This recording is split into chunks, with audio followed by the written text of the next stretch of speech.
It is a real pleasure to be able to introduce to you Hernán Diaz.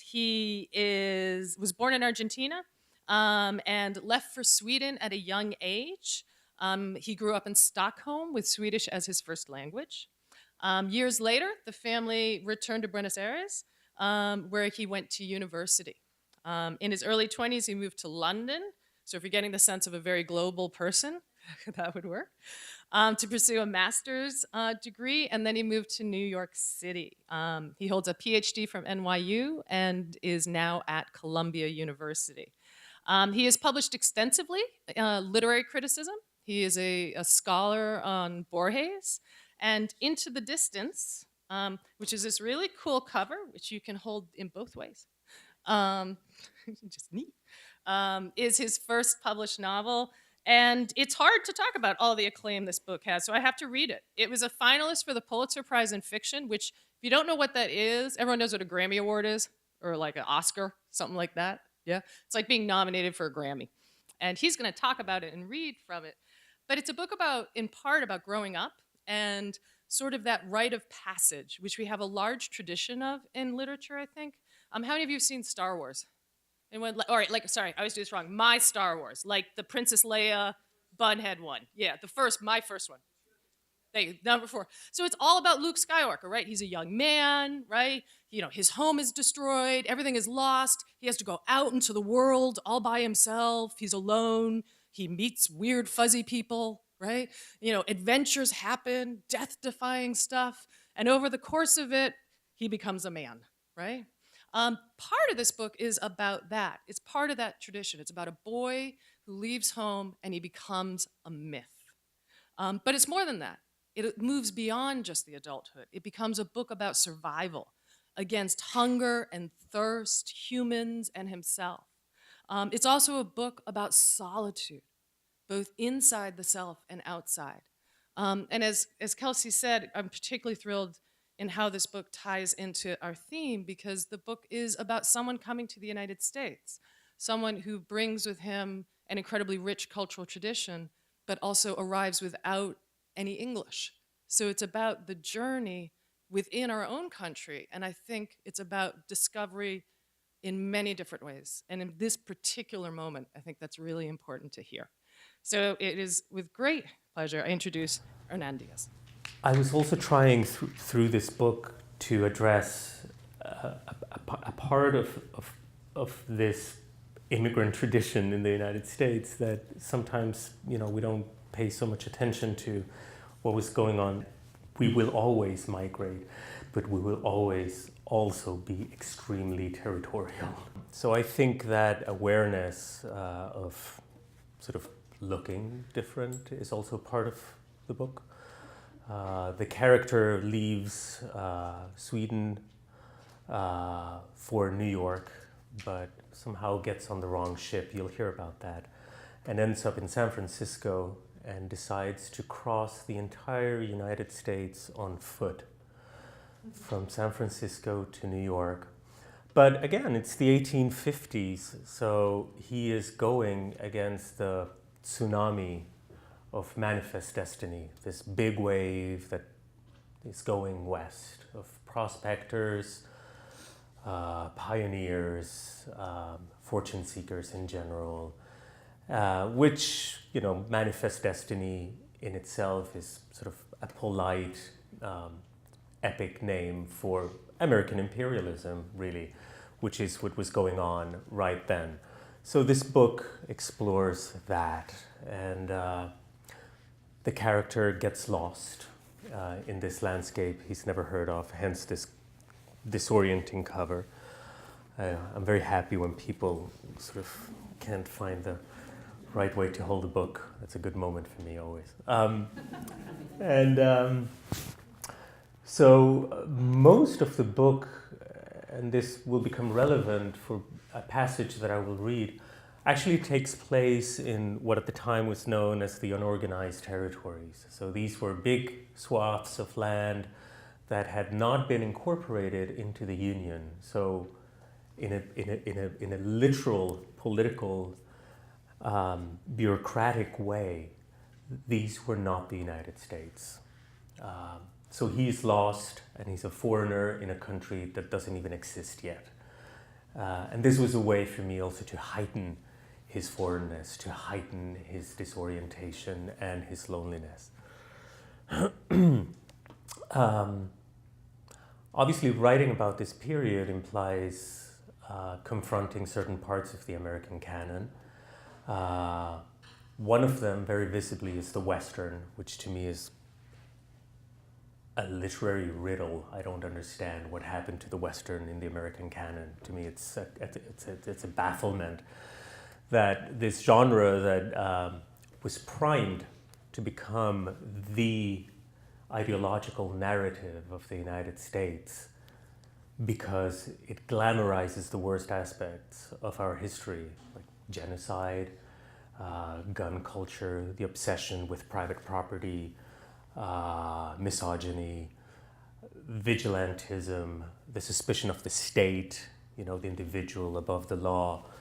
All of this, which pervades our political history and very acutely now as well, would have made it sort of this, again, aestheticized, glamorized, cool account of all of these traits of American history, would make you think that the Western would have become the major American genre.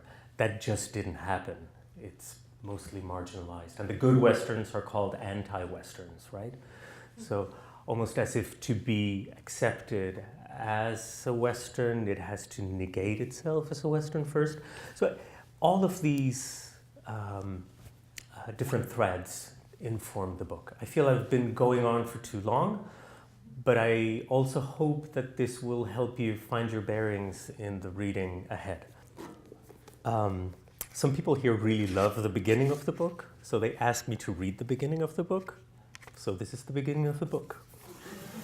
Oh, also, having been to countless readings myself, I always feel that I'm being held a little bit hostage by the reader.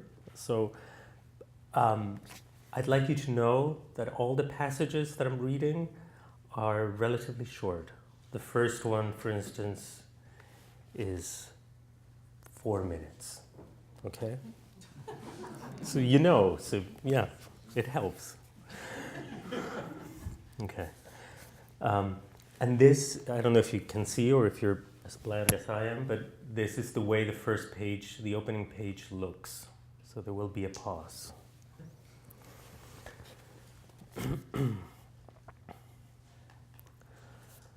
The hole, a broken star on the ice, was the only interruption on the white plain merging into the white sky.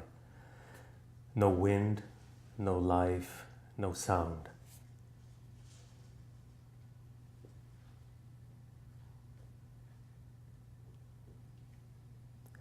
A pair of hands came out of the water and groped for the edges of the angular hole.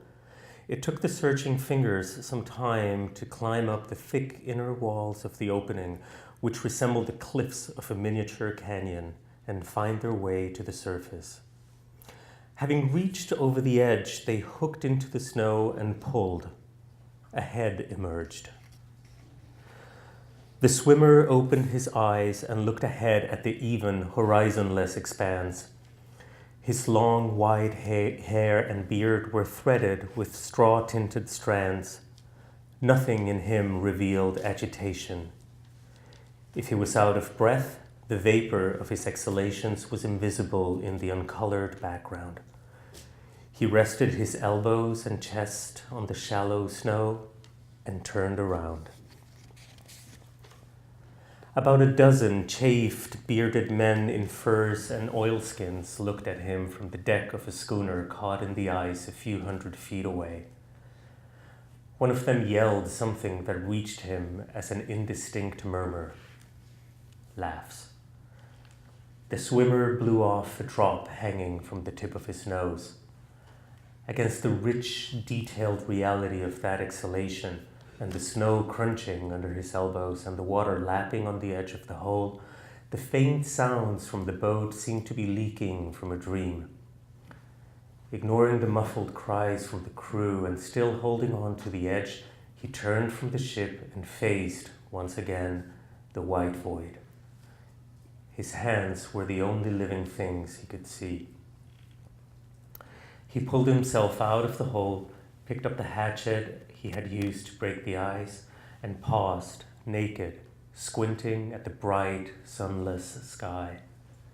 He looked like an old, strong Christ.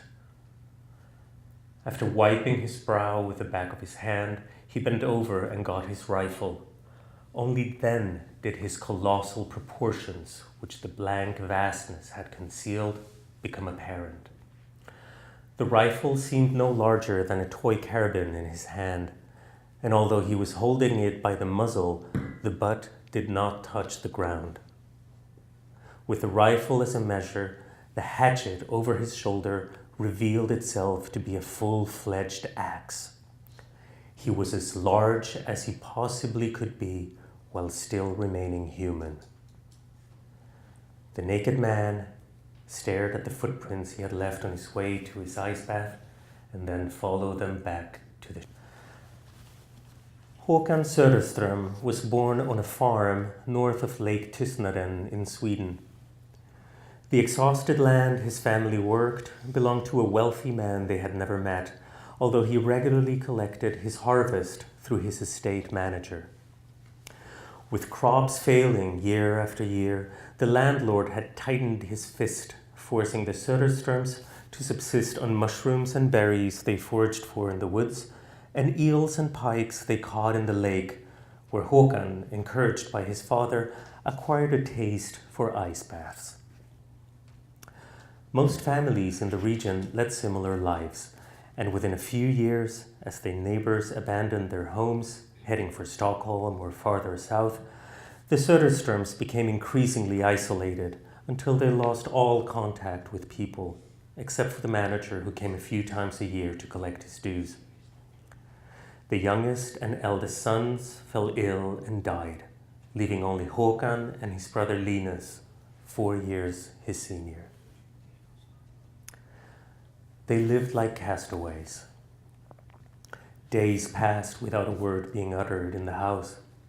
The boys spent as much time as they could out in the woods or in the abandoned farmhouses, where Linus told Håkan story after story, adventures he claimed to have lived, accounts of exploits supposedly heard firsthand from their heroic protagonists, and narratives of remote places he somehow seemed to know in detail. Given their seclusion and the fact that they did not know how to read, the source of all these tales could only have been Linus's prodigious imagination. Yet, however outlandish the stories, Håkan never doubted his brother's words. Perhaps because Linus always defended him unconditionally and never hesitated to take the blame and the blows for any of his brother's small misdoings, Håkan trusted him without reservation. It is true that he most likely would have died without Linus, who always made sure he had enough to eat, managed to keep the house warm while their parents were away, and distracted him with stories when food and fuel were scarce.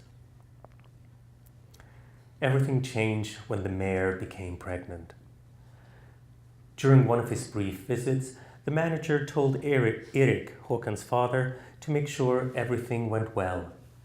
They had already lost too many horses to the famine, and his master would welcome an addition to his dwindling stable. Time went on, and the mare got abnormally big. Erik was not surprised when she gave birth to twins. Perhaps for the first time in his life, he decided to lie. Together with the boys, he cleared a spot in the woods and built a hidden pen to which he took one of the foals as soon as it was weaned. A few weeks later, the manager came and claimed its brother. Erik kept his colt hidden, making sure it grew strong and healthy. When the time came, he sold it to a miller in a distant town where nobody knew him. The evening of his return, Erik told his sons they were leaving for America in 2 days. The money from the colt was enough for only 2 fares, and anyway, he was not going to flee like a criminal. Their mother said nothing. Håkan and Linus, who had never even seen a picture of the city, hurried down to Gothenburg, hoping to spend a day or two there, but they barely made it in time to get on their ship to Portsmouth. Once on board, they divided up their money in case something happened to one of them. During this leg of the trip, Linus told Håkan everything about the wonders that awaited them in America. They spoke no English, so the name of the city they were headed for was an abstract talisman to them, New York. They arrived in Portsmouth much later than expected, and everyone was in a great hurry to get on the rowboats that took them to shore. As soon as Håkan and Linus set foot on the wharf, they were sucked in by the current of people bustling up and down the main road. They walked side by side, almost jogging. Now and then, Linus turned to his brother to teach him something about the oddities around them. Both of them were trying to take it all in as they looked for their next ship, which was to leave that very afternoon.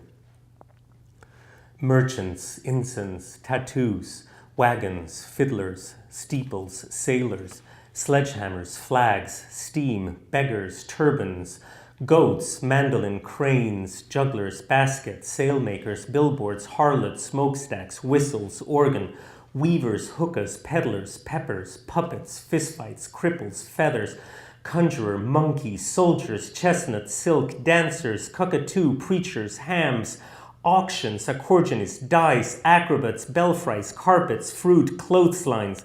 Håkan looked to his right and his brother was gone. They had just passed a group of Chinese seamen having lunch, and Linus had told his brother some facts about their country and its traditions. They had kept walking, gaping and wide-eyed, looking at the scenes around them, and then Håkan had turned to Linus, but he was no longer there. He looked around, backtracked, walked from the curb to the wall, ran forward and then back to their landing place. The rowboat was gone. He returned to the spot where they had lost each other. He got on a crate, short-breathed and trembling, screamed his brother's name and looked down at the torrent of people. A salty fizz on his tongue quickly became a numbing tingle that spread over his entire body. Barely able to steady his quaking knees, he rushed to the nearest pier and asked some sailors in a dinghy for New York. The sailors did not understand. After many attempts, he tried America. They got that immediately but shook their heads. Håkan went pier by pier asking for America. Finally, after several failures, someone said America back to him and pointed to a rowboat and then to a ship anchored about 3 cable lengths off the shore. Håkan looked into the boat. Linus was not there. Perhaps he had already boarded the ship. A sailor offered Håkan his hand and he got on. As soon as they got to the ship, someone demanded and took his money and then showed him to a dark corner below deck where among berths and chests and bundles and barrels, under swinging lanterns hanging from beams and ring bolts, loud clusters of emigrants tried to settle in and claim some small space of the cabbage and stable-smelling steerage as their own for the long trip. He looked for Linus among the silhouettes distorted by the quivering light, making his way through screaming and sleeping babies, laughing and haggard women, and sturdy and weeping men. With increasing despair, he rushed back on deck through waving crowds and busy sailors. The ship was clearing off visitors. The gangplank was removed. He shouted his brother's name. The anchor was lifted. The ship moved. The crowds cheered. For almost 2 years, he was abducted by a lady who runs a saloon and turned him into her sex slave. And then he managed to escape. And he meets, out in the plains, he meets a naturalist, which is a figure of the 19th century that I profoundly love. It's sort of this confluence between the taxonomical drive of science and the flights of fancy of poets and philosophers. And it was a short-lived period where this character, the naturalist, was possible. Anyway, he meets this naturalist who has this very peculiar theory of evolution. He almost gets it, but not quite. His name is Lorimer. And through Lorimer, I wanted to write about nature in a different way, not the extractivist kind of logic that pervades all of, or most of 19th century American writing, and for sure Westerns, where nature is there to just as a source from which to extract capital. So this is sort of a tribute to the transcendentalists, and Lorimer is sort of a hodgepodge of some of the writers that I love. So here is Lorimer expounding his philosophy to Håkan. Håkan is very talented, actually, as an anatomist. He's very good dissecting animals, and he will become a very good surgeon of the course of the book. He's a healer. But Lorimer teaches him this art by dissecting different animals they find.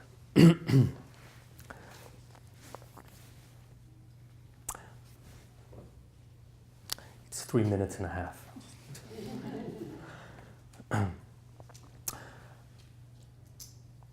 Their small caravan moved on, leaving a trail of slashed birds, dogs, reptiles, and rodents. These are the animals they're studying.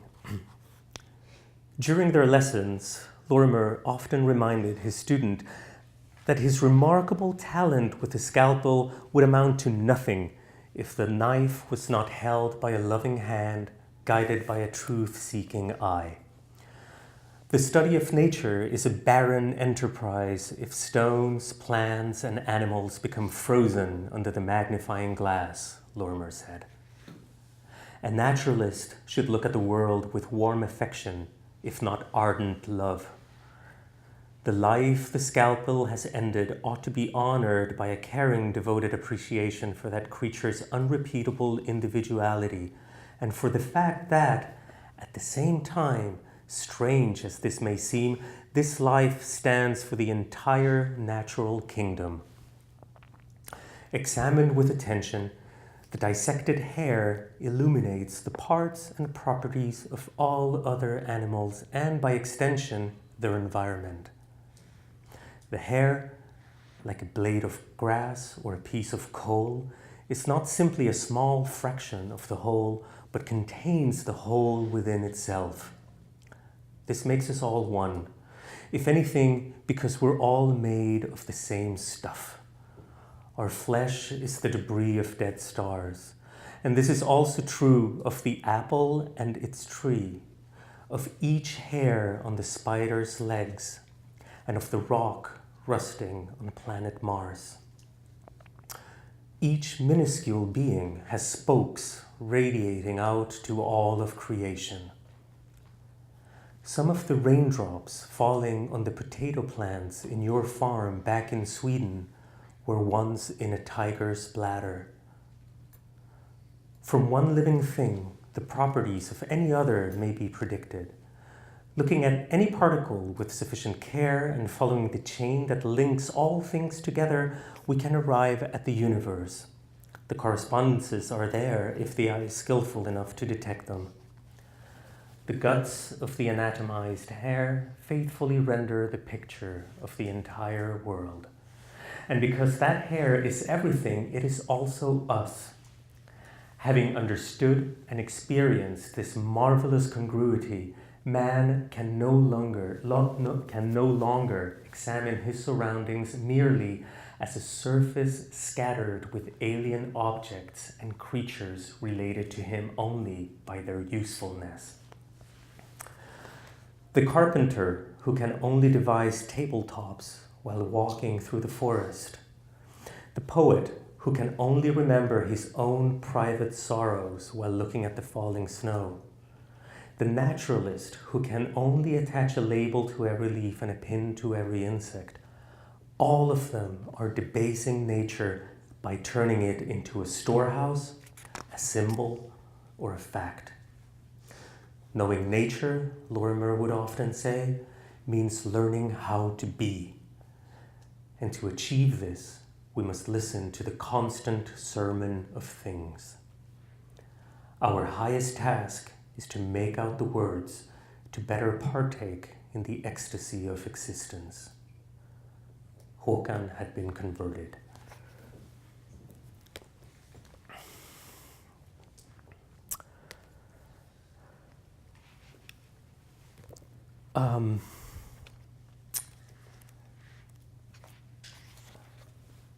Sadly, Håkan and Lorimer become separated. I really like writing that character, Lorimer, but this is a book about loneliness, so they had to part. The next passage that I will read, it's only one paragraph. A lot has happened. Håkan, our hero, has been forced to commit an act of terrible violence, and more specifically, he was forced to kill a few men in self-defense, arguably, but still, this act shatters him. Guilt doesn't even come close to what he feels. He's morally destroyed and goes into a profound exile and can't face other human beings after having done this.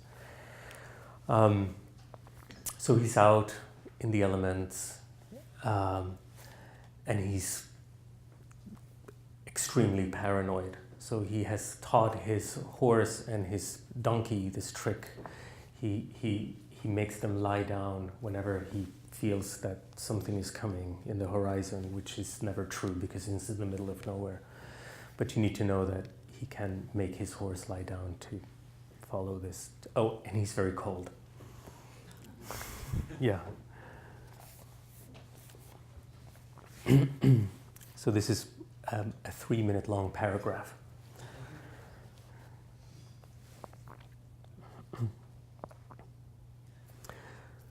Through the light snowflakes that melted before touching the ground came the cry of a baby. As always, Håkan's first reaction was to wrestle his horse and burro down. In the mist, the weeping continued. The small, airy drops fell like a cold halo hovering over his face, contrasting with the warm glow coming from the horse's muscles twitching under his cheek. No voices of men or women. No jingling of harnesses or creaking of springs. No rumbling of wagons or tramping of beasts. Just a lonely wail. Håkan's horse got restless, but he pressed on his neck and made him stay down. A long time went by. The weeping never stopped, always issuing from the same spot in the white mist. Other than the cries, complete silence. It stopped snowing. The fog thickened. Cramped and soaked, Håkan got up, mounted his horse, and rode into the crawling clouds. With each step, the wails grew louder. The plains barely insisted against the fog. Håkan got out his knife. As he moved along, the ground ahead of him faded into reality from the whiteness ahead. Then, in a slight depression by some shrubs, a lion took shape. It was lying in a pool of its own blood, lightened by the snowfall. Next to it, a wailing blind cub. It was getting hoarse. Håkan dismounted and immediately saw that the cougar had died trying to give birth to its second breached offspring, still stuck halfway out. Håkan rolled the mother over and put the crying kitten to one of her teats. From its outstretched hind legs to its head, the lion was taller than Håkan. The cub nursed greedily. After a few moments, realizing that nothing came out, it started crying again. Håkan tried to milk the lion. Then he went through his provisions and offered the kitten everything he had: charqui, sugar water, tried meat from different animals, oats, bacon, and moistened biscuits. Håkan now heard rage in the cub's desperate cries. He made a cut into his own forearm and put the kitten's snout to the blood, but it would not taste it. Håkan looked into the crying mouth and saw the ribbed vault of the palate, the sharp little teeth, and the white scales on the pink tongue. He smelled the clean breath coming from the empty stomach. Then he looked into the creature's watery eyes and wrung its neck. Mother and cub were skinned. I thought this passage was interesting just to give you a... by the way, I should say I'm reading a lot of things tonight that I've never read before, and that's very exciting for me because I've been reading kind of the same stuff over and over and over and over and over and over again. And so I'm a little nervous, which is a good feeling. It's a good feeling. All right, so, all right, yes, okay. So I think this will give you an idea of somewhat sort of the scope to a certain extent of the book. Because now, after several years of roaming the wilderness, Håkan decides that he will finally try to meet other people and head east to New York.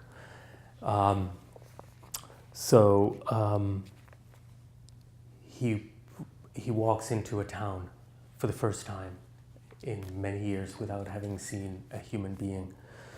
I should also say there's a mention here of cattle and cows, and an important aspect of this book is that it's sort of a Western without cowboys, because it's the wilderness that is, there are no fences, and if there are no fences, there are no cows, and if there are no cows, there are no cowboys. I think Francis Parkman says in one of his books that actually the cowboy is the end of the Wild West, and I think that's totally true. That's because the cowboys are only about mine, right? It's about the cows and it's about money, and so all these things are happening. And now for the first time, actually also in the book, he is in the United States. Anything else you should know? There's a reference to Clangston, which is a small 1 block long town where he was held hostage. Yeah, all right. And I've never read this, and there's dialogue here. I've never read dialogue before, so. Don't worry, you're doing good. All right, thanks. Okay. Yeah, so this is about 5 minutes or so. All right. Fall hardened into winter. I'll do that again. Fall hardened into winter. Håkan had marched on slowly, taken advantage of the last temperate days to compose himself before the inevitable encounter with travelers and settlers. He was glad that by the time he saw the first sign of civilization, it was cold enough for him to wear his coat. It made him feel safe. With each turn of his body, the lion merged like a fabulous creature with a fox, a hare, or a gopher. Around the neck and down the chest, a snake's silvery streak. Some cows surfaced and sank on the horizon. It was the first time he saw cattle out on the plains, away from the trail. After a while, however, the herd turned in Håkan's direction. He stopped. Moos and bells. As he was wondering what to do, the drove changed course again, slouching along the skyline. Some time later, a group of riders, shimmering in the distant gleam, came into view. The first human forms Håkan had seen in many seasons. He knew that the wranglers had spotted him too. They may have hesitated for a moment, but never halted, and soon they were out of sight. A few days later, Håkan saw a city. He was unable to tell at what point the road had appeared under him. By splitting them in half, the dusty stripe abolished the sense that the plains were infinite. There was now this side of the road and that side of the road, and at the end of it lay the city. Several riders, wagons, and even carriages passed him in both directions. He kept his head low and never greeted anyone back. Even if he fixed his eyes on the dirt, he could feel the turning heads and the staring eyes. Like a froth corroding his organs, terror rose within his body. Chin on chest, Håkan made it into town and proceeded down its main street. He could see the small city dissolve back into the plains a few blocks down. The furtive glances from under his brow revealed buildings not too different from the ones in Clangston. Simple wooden boxes of up to 3 stories high, most of them white or unpainted, except for the fact that here most houses were older than the people walking around them. A few grander buildings were made out of brick. Håkan realized that those were the first brick constructions he had seen in all his years in America.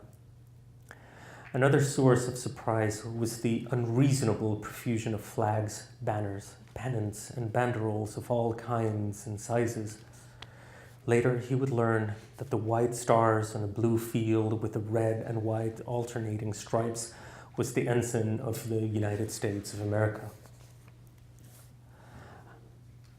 A block or two down the avenue, something changed. The people who until then had stopped to gawk at him now scurried away at his sight, seeking refuge in shops and taverns. Still, Håkan felt everyone staring from behind the dark windows. Was it that he was filthy and wild? Was it his lion coat? Was it that they saw a murderer? To his surprise, his fear momentarily gave way to indifference. He did not mean to stay there.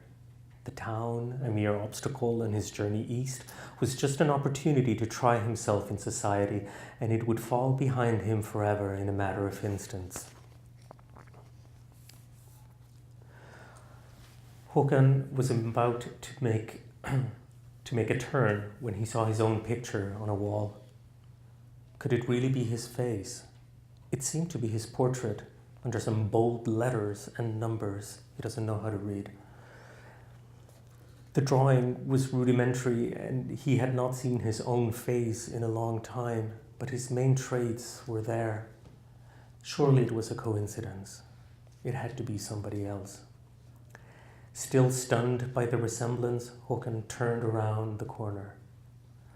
The street was deserted except for 3 men with their rifles pointed at him. "Your gun." The man who had spoken held out his hand. His hollow cheeks were pitted with smallpox, and his head seemed to simply rest between his shoulders like a ball on a shelf. No neck. A silver star shone on his narrow chest. His voice reminded Håkan of the squeaky tones Lena sometimes used for imaginary forest people, witches, and twig dolls. "No gun," Håkan said, surprised to find that language worked. "Right, and how did you get that lion?" "I got it." "You got it?" "Yes." "Without a gun?" "Yes." "With your bare hands?" "Yes." The man sighed, annoyed, and with a nod asked one of his assistants to search Håkan. One of them made the gesture of walking over, but stopped, visibly afraid before even setting out. The man, now more irritated, patted Håkan down himself. "What's your name?" "Hawk." "That's him, all right," the man told his companions. At first, the man had been intimidated by Håkan's height, and now that they knew his name, they seemed even more unwilling to approach him. The man with the star stepped back and all of a sudden hit Håkan in the stomach with the butt of his rifle. He fell in the dirt and was kicked until he no longer moved. I'll conclude by reading a very short, less than a minute long passage. he escapes the sheriff. And that last passage is an overt sort of reworking of a lot of Western cliches, which was very intentional in the book as well. And he loses his best friend, and the only person who sort of shows him what love could possibly be. And he's alone again, wandering the plains. He crossed deserts and forded rivers, climbed mountains and traversed plains. He ate fish and prairie dogs, slept on moss and sand, skinned caribou and iguanas. His face became wrinkled by many summers and furrowed by many winters. His hands, burned and frostbitten year after year, were crossed and recrossed with lines and creases. Once he saw the ocean, but turned around immediately, thinking there would be settlements along the coastline. Whenever he stopped, it was at an inhospitable location, never in a meadow, by a water source, or in a plentiful spot, barely pitching camp and seldom making fires. It was dead quiet in his mind. He rarely thought of anything that was not at hand. Years vanished under a weightless present. Through countless frosts and thaws, he walked in circles wider than nations. And then he stopped. Thanks.